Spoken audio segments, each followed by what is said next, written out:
स्वागत है आपका आज के एपिसोड में। चलिए शुरुआत करते हैं पिछले अभ्यास प्रश्न से।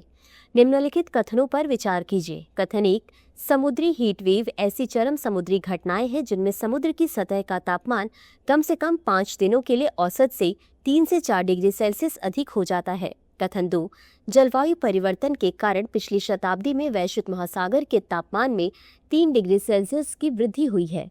उपर्युक्त कथनों के संबंध में निम्नलिखित में से कौन सा सही है? ए, कथन 1 और कथन 2 दोनों सही हैं तथा कथन 2 कथन 1 का सही स्पष्टीकरण है। बी, कथन 1 और कथन 2 दोनों सही हैं तथा कथन 2 कथन 1 का सही स्पष्टीकरण नहीं है। सी, कथन 1 सही है लेकिन कथन 2 गलत है। डी, कथन 1 गलत है लेकिन कथन 2 सही है। इस प्रश्न का सही उत्तर है विकल्प सी, कथन 1 सही है लेकिन कथन 2 गलत है। चलिए देखते हैं इसके विश्लेषण को। समुद्री हीटवेव के बारे में। MHW का आशय ऐसी चरम समुद्री मौसमी घटनाओं से है जिनमें समुद्र की सतह के तापमान में अचानक वृद्धि औसत से 3 से 4 डिग्री सेल्सियस अधिक हो जाती है, जिसकी अवधि कम से कम 5 दिनों की होने के साथ संभवतः कई सप्ताह या उससे अधिक समय की हो सकती है। अतः कथन 1 सही है। ये घटनाएं छोटे तटीय क्षेत्रों को कवर कर सकती है या संपूर्ण महासागरीय बेसिन तक फैल सकती हैं। MHW के प्रमुख कारण मानव जनित ग्रीन हाउस गैस उत्सर्जन से प्रेरित जलवायु परिवर्तन ने पिछली शताब्दी में वैश्विक महासागर के तापमान में 1.5 डिग्री सेल्सियस की वृद्धि की है। अतः कथन 2 सही नहीं है। कथन 1 सही है लेकिन कथन 2 गलत है, अतः विकल्प सी सही है।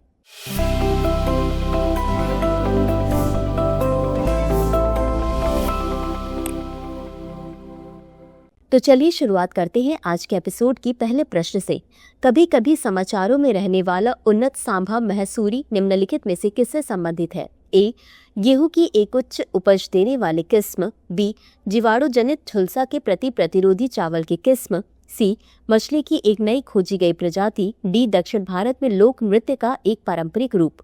इस प्रश्न का सही उत्तर है विकल्प बी, जीवाणु जनित झुलसा के प्रति प्रतिरोधी चावल की किस्म। चलिए देखते हैं इसके विश्लेषण को। उन्नत सांभा महसूरी एक जीवाणु जनित झुलसा प्रतिरोधी चावल किस्म है जिसे ICAR भारतीय चावल अनुसंधान संस्थान और CSIR कोशिकीय एवं आणविक जीव विज्ञान केंद्र हैदराबाद द्वारा आणविक मार्कर सहायता प्राप्त चयन के माध्यम से विकसित किया गया है।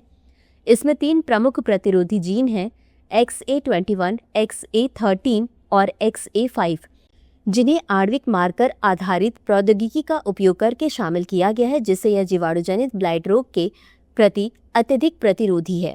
इसके अतिरिक्त ISM में कम ग्लाइसेमिक इंडेक्स होने की पुष्टि की गई है, जो इसे एक स्वास्थ्यवर्धक चावल का विकल्प बनाता है।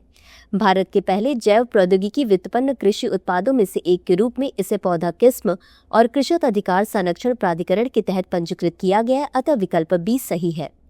अगला प्रश्न है, सौर कोरोनाल छिद्रों से संबंधित निम्नलिखित कथनों पर विचार कीजिए। 1, वे आसपास के प्लाज्मा की तुलना में ठंडे और कम घने होते हैं। 2, ये सौर चक्र के घटते चरण के दौरान सर्वाधिक पाए जाते हैं। 3, कोरोनल छिद्रों से उत्पन्न होने वाली उच्च चाल और वात पृथ्वी के चुंबकीय क्षेत्र के साथ संपर्क करती है, जिसके परिणाम स्वरूप भूचुंबकीय झंझावात उत्पन्न होते हैं। उपर्युक्त कथनों में से कितने सही हैं? ए केवल 1, बी केवल 2, सी सभी 3, डी कोई भी नहीं। इस प्रश्न का सही उत्तर है विकल्प सी सभी 3। चलिए देखते हैं इसके विश्लेषण को। कोरोनाल छिद्र सूर्य के विशाल अद्युक्त क्षेत्र हैं जिनकी शीतलता आसपास के प्लाज्मा की तुलना में अधिक और सघनता कम होती है। इसकी खोज सर्वप्रथम 1970 के दशक में एक्सरे उपग्रहों द्वारा की गई थी, अतः कथन 1 सही है। ये उन क्षेत्रों में पाए जाते हैं जहां सूर्य का चुंबकीय क्षेत्र अंतराग्रही अंतरिक्ष के लिए विवृत अथवा मुक्त होता है, जिससे उच्च चाल सौरवात बच जाती है। कोरोनल छिद्र सौर चक्र के घटते चरण के दौरान सर्वाधिक पाए जाते हैं तथा आमतौर पर सूर्य के ध्रुवों के पास पाए जाते हैं, अतः कथन 2 सही है। कोरोनल छिद्रों से निकलने वाली उच्च गति वाली सौर वायु पृथ्वी के चुंबकीय क्षेत्र के साथ संपर्क करती है, जिससे भूचुंबकीय तूफान उत्पन्न होते हैं जो उपग्रहों, GPS और संचार नेटवर्क को बाधित कर सकते हैं, अतः कथन 3 सही है। अगला प्रश्न है, समुद्री हिम के संबंध में निम्नलिखित कथनों पर विचार कीजिए। 1, समुद्री हिम मुख्यतः आर्कटिक और अंटार्कटिक महासागरों में पाई जाती है। 2, ग्लेशियरों और हिमखंडों के विपरीत समुद्री हिम लवणीय जल के हिमित होने से बनती है। 3, समुद्री हिम में समुद्री जल के समान ही लवण रहता है, जिससे यह भी उतना ही लवणीय हो जाता है। उपर्युक्त कथनों में से कौन सा या कौन से सही है या सही है? ए केवल 1 और 2, बी केवल 2 और 3, सी केवल 1 और 3, डी 1, 2 और 3। इस प्रश्न का सही उत्तर है विकल्प ए केवल 1 और 2। चलिए देखते हैं इसके विश्लेषण को। समुद्री हिम मुक्त प्रवाही ध्रुवीय हिम है जिसका शीत ऋतु में विस्तारण और ग्रीष्म ऋतु में विगलन होता है तथा यह अंशतः वर्ष भर बनी रहती है। यह मुख्यतः आर्कटिक महासागर और अंटार्कटिका महासागर में पाई जाती है, अतः कथन 1 सही है। समुद्री हिम हिमित लवणीय जल से बनती है जबकि हिमखंड ग्लेशियर और हिम परत थल पर उत्पन्न होती है, अतः कथन 2 सही है। समुद्री हिम बनने पर अधिकांश लवण बाहर निकल जाता है जिससे समुद्री हिम समुद्री जल की तुलना में अल्प लवणीय हो जाता है, अतः कथन 3 सही नहीं है। अगला प्रश्न है लैंगिक अपराधों से बालकों का संरक्षण अधिनियम 2012 के संबंध में निम्नलिखित कथनों पर विचार कीजिए। 1. इसे वर्ष 1992 में भारत द्वारा बाल अधिकार पर संयुक्त राष्ट्र कन्वेंशन के अनुसमर्थन के परिणाम स्वरूप अधिनियमित किया गया था। 2. अधिनियम के अनुसार लड़के और लड़कियां दोनों यौन शोषण के शिकार हो सकते हैं और पीड़ित के लिंग की परवाह किए बिना ऐसा दुर्व्यवहार एक अपराध है। उपर्युक्त कथनों में से कौन सा या कौन से सही है? यह सही है। ए केवल 1, बी केवल 2, सी 1 और 2 दोनों, डी न तो 1 और न ही 2। इस प्रश्न का सही उत्तर है विकल्प सी 1 और 2 दोनों। चलिए देखते हैं इसके विश्लेषण को। लैंगिक अपराधों से बालकों का संरक्षण पॉक्सो अधिनियम 2012। यह अधिनियम 18 वर्ष से कम आयु के किसी भी व्यक्ति को बच्चे के रूप में परिभाषित करता है। अधिनियम अपराध की गंभीरता के अनुसार सजा का प्रावधान करता है। पॉक्सो अधिनियम 14 नवंबर 2012 को लागू हुआ जो वर्ष 1992 में बाल अधिकारों पर संयुक्त राष्ट्र कन्वेंशन के भारत के अनुसमर्थन के परिणाम स्वरूप अधिनियमित किया गया था, अतः कथन 1 सही है। अधिनियम के अनुसार लड़के और लड़कियां दोनों यौन शोषण के शिकार हो सकते हैं और पीड़ित के लिंग की परवाह किए बिना ऐसा दुर्व्यवहार एक अपराध है, अतः कथन 2 सही है।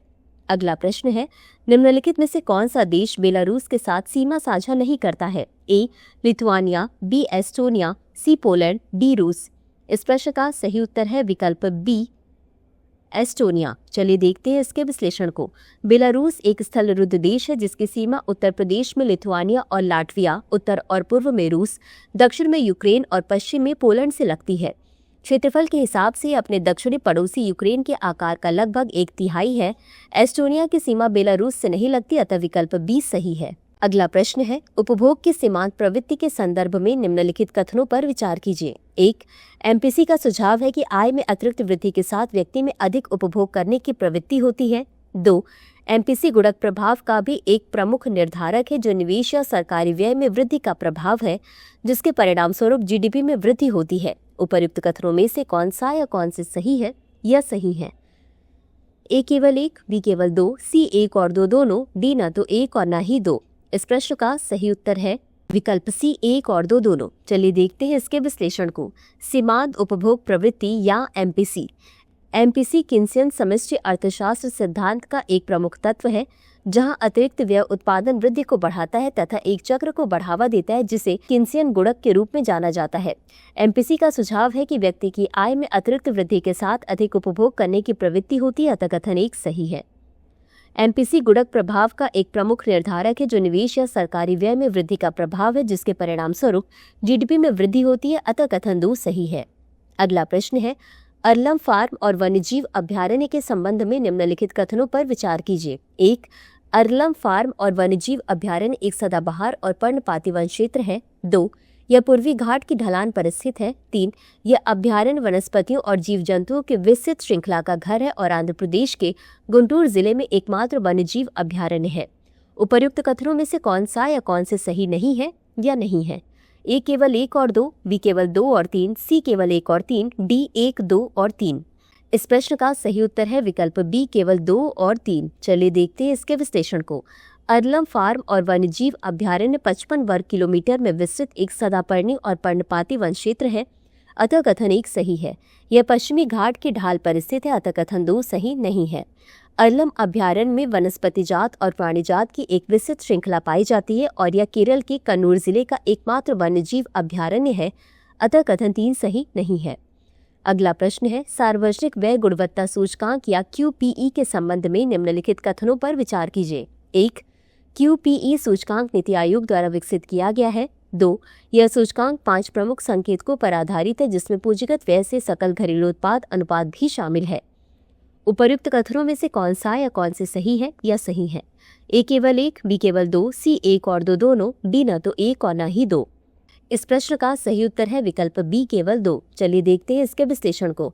भारतीय रिजर्व बैंक ने केंद्र और राज्य सरकारों द्वारा लोक निधि के आवंटन की कुशलता का आकलन करने के उद्देश्य से सार्वजनिक व्यय गुणवत्ता सूचकांक विकसित किया है, अतः कथन 1 सही नहीं है।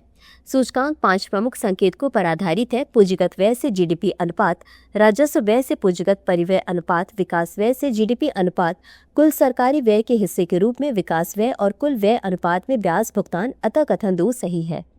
अगला प्रश्न है, व्हाइट राइनो से संबंधित निम्नलिखित कथनों पर विचार कीजिए। 1. इन्हें चौकोर होठ वाले गैंडे के नाम से भी जाना जाता है। 2. उनके आहार में छोटी घासें शामिल होती हैं जो उन्हें पूरी तरह से शाकाहारी बनाती है।